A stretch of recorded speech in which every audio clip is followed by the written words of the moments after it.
Antes de falarmos aí da história de Jaú e região, vamos falar da Max Pet Shop, que está localizada ali na Avenida Netinho Prado, 158, na Vila Maria. Os telefones são 14 3141 1269, 14 997 19 71 77 e também 14 997 75 55 30. A Max Pet Shop está em atividade desde 2008. Portanto, mais de 17 anos de experiência no ramo Pet Shop. Estivemos lá conversando com a Márcia, que é proprietária da Max Pet Shop, que nos informou que ela e o Luiz Carlos, seu esposo, que também é proprietário da Max Pet Shop, e como ele mexe com futebol, é mais conhecido por Biju. Eles trabalhavam junto na antiga Camargo Correia e com o fechamento da empresa, resolveram investir no sonho, o sonho que a Márcia tinha de trabalhar com animais. E abriram o Pet Shop. E eles realizaram vários cursos e se especializaram na área de Pet Shop, realizando o seu sonho. Na Max Pet Shop você vai encontrar desde pássaros, rações em geral, artigos para pesca, banho, tosa. E para ficar bem gravado aí, vamos falar novamente a respeito do endereço, que fica ali na Avenida Netinho Prado, 158, na Vila Maria, pertinho do Lago do Silvério. Os telefones são 14 3141 1269 e 14 997 19 71 77. E também 14 997 75 55 30. A Max Pet Shop também está ajudando a resgatar a história de Jaú e região. Max Pet Shop. Nós estamos aqui agora, aqui em Jaú, na cidade de Jaú, né? Nessa peregrinação que nós estamos fazendo, podemos falar de peregrinação, né? Resgatando a história dos municípios, resgatando a memória. E cada município que nós passamos, nós fazemos contato com historiadores sérios da cidade, que tem conteúdo e que tem também comprovação científica dos fatos. E nesse momento nós estamos aqui, né, conversando com o Juliano Meneghello. O Juliano Meneghello é uma pessoa que tem conhecimento sobre a história de Jaú e ele vai falar alguma coisa pra gente, vai contribuir aqui, tá? Ô Juliano, fica à vontade.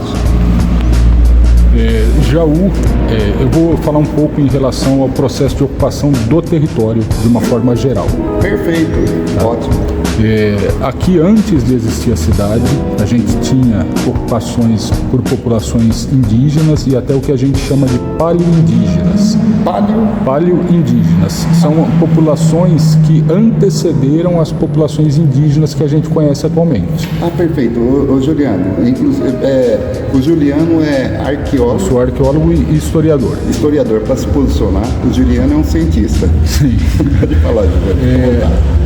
Essas ocupações paleoindígenas, não especificamente no território de Jaú, mas nas redondezas aqui, em São Manuel e no município também de Boa Esperança do Sul, no entorno nosso aqui, nós já temos achados arqueológicos que datam de um pouco mais de 10 mil anos de antiguidade. Então essa nossa região já tinha gente circulando, esses grupos paleoindígenas, há pouco mais de 10 mil anos.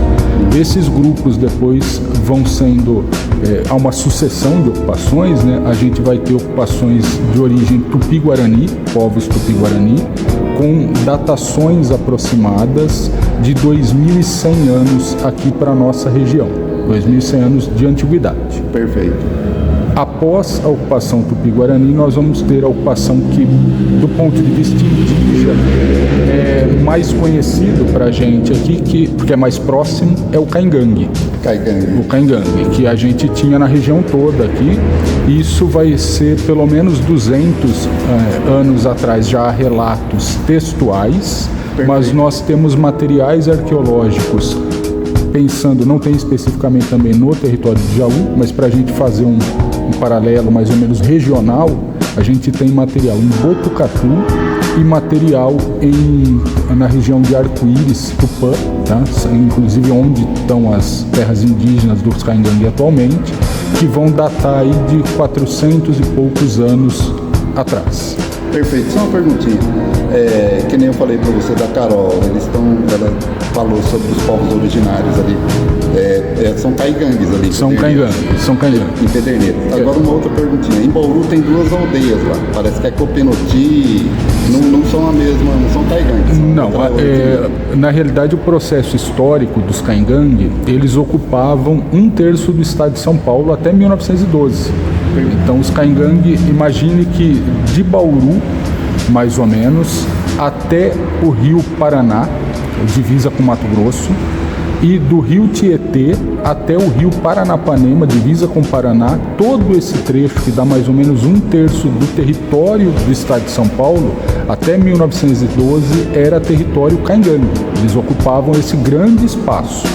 Tá? Essa margem do Tietê onde Jaú está também era uma área de circulação desses povos caigangue. Então a gente não tem ainda material arqueológico encontrado aqui, né, nesse espaço nosso no Itajaú, que é um outro lado do Tietê, vamos dizer, mas a gente tem registros até em Elisiário, que é uma cidade que está um pouco mais próximo já de Ribeirão, é mais ao norte, de circulação de populações caigangue ainda no século XIX. Então era um grande território. E os caigangue, quando há um processo chamado pelo branco, né, de pacificação, de que havia um discurso, o caigangue, na realidade, ele estava resistindo a uma tomada do seu território. Perfeito, porque eles se defendiam. Né? Eles se defendiam. E o branco, no caso, ele elabora um discurso dizendo que o caigangue era agressivo e colocando, de certa forma, a culpa no caigangue, o branco tira das suas próprias costas. O branco queria colonizar. Ele queria ocupar o espaço que era dos caigangue, e aí os caigangue revidam. Então, quando eles conseguem atrair num acampamento lá na região de Promissão, onde hoje é o município de Promissão, eles conseguem atrair esses caigangue, eles montam uma roça. A Índia Vanuiri está nesse processo, ela fazia papel de intérprete para os brancos, ela tinha sido escravizada por um fazendeiro. Esse fazendeiro cede para os militares que vão fazer o processo de pacificação, e aí ela fica fazendo a vez de intérprete. Em 1912, esses caigangues são atraídos até o acampamento que os militares montaram. Dali eles vão ser instalados num aldeamento estabelecido pelo governo, que é o aldeamento do Ribeirão dos Patos, em Promissão, na região de Promissão. O local exato não se reconhece, né? A gente sabe onde foi aproximadamente, mas o local exato ainda não tem o achado disso. Eles ficam durante alguns anos ali, mas havia algumas problemáticas porque existiam várias lideranças caigangue. Apesar de ser um único povo, eles tinham caciques diferentes de aldeias diferentes. Todos eles agrupados no mesmo espaço, começa a ter um problema ali entre grupos, né, entre, vamos dizer assim, lideranças diferentes. Isso faz com que o governo, isso e mais uma grande epidemia, né, que mata muitos desses caigangues, sobram apenas cerca de 100 indígenas, o resto morre por epidemia, o que já tinha sobrado do conflito, né? E aí eles são divididos em 2 terras indígenas que a gente tem até a atualidade, que é a terra indígena Vanuiri, no município de Arco-Íris, e a terra indígena Icatu, que é no município de Braúna. Essa terra indígena que a gente tem em Bauru são outras populações. Inicialmente, Bauru ali é mais em Havaí. Em Havaí. É a região de Bauru. É a região de Bauru. Essa terra indígena, ela é inclusive anterior às terras indígenas caigangue, e ela inicialmente continha ali, foram colocados nesse espaço os Guarani, tá? Que é um outro povo indígena que é de tronco tupi. Eles não eram dessa região, eles vieram de outra região e foi colocado ali.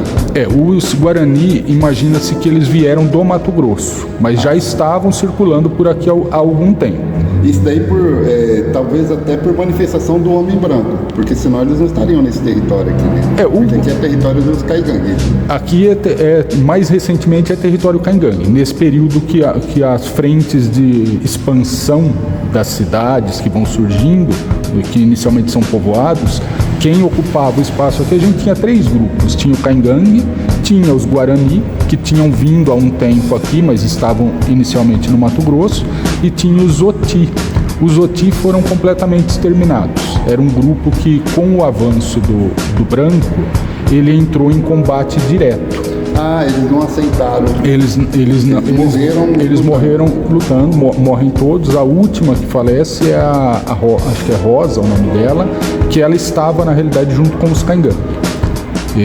O Caingangue tinha uma questão que o conflito entre grupos, então quando um Caingangue tinha uma disputa de combate com outro grupo, se houvesse a morte, por exemplo, dos pais, o Caingangue assumia a criança e tratava como se fosse um filho dele. Era a cultura dele. Era uma questão cultural. Então eles assumiam e tratavam como um membro do grupo os filhos dos derrotados, que faleciam no combate. Então isso era uma prática deles, e a Rosa fica com os Caingangue, então ela é a última Oti a morrer, porque ela não estava junto com o grupo dela no momento do conflito. Entendeu? Então ela ficou no final ali, ela ficou separada e foi a última a falecer, mas o grupo que estava aqui em São Paulo, ele acabou sendo exterminado porque ele reagiu, ele bateu, vamos dizer, imediatamente de frente, e o branco exterminou. E em outras partes do país tem ainda resquícios do Oti? Você tem Oti no Mato Grosso também. Ah, então quer dizer que ficou uma parte... Há outros grupos também, do Oti Chavante, você tem. Mas os que estavam aqui em São Paulo, eles foram completamente dizimados nesse conflito por imediatamente reagir. O Caingangue, inicialmente, ele não tem essa postura. O Caingangue, ele vai recuando. Ele negocia. Não, ele recua. Então, assim, o território era grande, e aí começa, por exemplo, o Saint-Hilaire faz viagens aqui no estado de São Paulo em 1810, se eu não me engano. Ele registra, próximo ao Vale do Ribeira, ali, na região de Itapetininga, conflitos com o Caingangue. E o branco adentrava a mata anualmente para fazer uma caçada, porque a legislação da época permitia que, se você aprisionasse um indígena em combate, você tinha o direito de escravizá-lo durante 15 anos. Interessante. Então eles faziam caçadas na mata e para gerar esses indígenas escravizados, para escravizar indígena, e o Caingangue ele começa a recuar. Aí ele recua um pouco, adentra mais na mata, vai surgir um pouco depois Campos Novos do Paranapanema, hoje é Campos Novos Paulista. Sei. Surge esse outro núcleo de povoação, o Caingangue recua mais, e é um processo de recuo constante, até que quando chega 1912, que é o período, vamos dizer, da pacificação, um pouco antes disso, na realidade, o Caingangue se vê numa situação que, se ele vai para o lado do Mato Grosso, continua recuando para lá era território Caiapó. Havia um outro grupo indígena que já era ocupante daquele espaço. E gerava conflito. O Paraná já tem ocupação não indígena ali, então ele não é uma via, vamos dizer, possível para o Caingangue recuar. E na margem do Tietê, onde está aqui Jaú, né, que é a margem norte do Tietê, você também já tinha os povoados surgindo. Então o Caingangue, na realidade, ele fica meio que preso. De leste para oeste vem as novas cidades surgindo, Bauru, Promissão, as novas cidades vão surgindo e vão empurrando ele para o oeste, mas o oeste já está ocupado, o norte está ocupado e o sul está ocupado, e do oeste e do leste vem vindo essa frente de ocupação. Então o conflito ele se acentua, porque o Caingangue, que tinha um hábito inicial de recuar, evitar o conflito direto, ele não tem mais como recuar. Então o conflito se acentua e é quando começa a ter muita morte, e a gente chega nesse processo dito de pacificação. Tá? Entendo. Junto a essa questão toda da ocupação indígena, que vem lá, palio indígena, 10 mil e tantos anos, um pouco mais de 10 mil anos, 11 mil, em alguns casos aqui, região nossa, depois Tupi, 2100 aproximadamente, Caingangue, 400, 500 anos aproximadamente. Você vai ter, no meio dessa ocupação Caingangue, 1727, você tinha as monções, que eram navegações que saíam de Porto Feliz, na época chamada Araritaguaba, e iam até o Mato Grosso em busca de ouro das minas. Perfeito. Nesse percurso, o último ponto de abastecimento, vamos dizer assim, no estado, no que hoje é o território do estado de São Paulo, né, no que a gente conhece essa parte nossa aqui, você tinha na região aqui de Jaú, na beira do Tietê, um povoado que ficou conhecido como povoado de Potunduva, porque Potunduva, é aqui perto. Potunduva hoje é um distrito de Jaú. De Jaú. Só que esse nome Potunduva, originalmente, ele está vinculado a uma grande reta do rio Tietê, que tem cerca de, acho que 12, 13 quilômetros de extensão, é uma reta longa, e tem o termo Potunduva tem um sentido na língua indígena de algo em que a vista não alcança, que a vista escurece não alcança, porque é uma grande reta e você não via o... Aqui que você deu um apanhado geral, um resumo total aqui pra gente.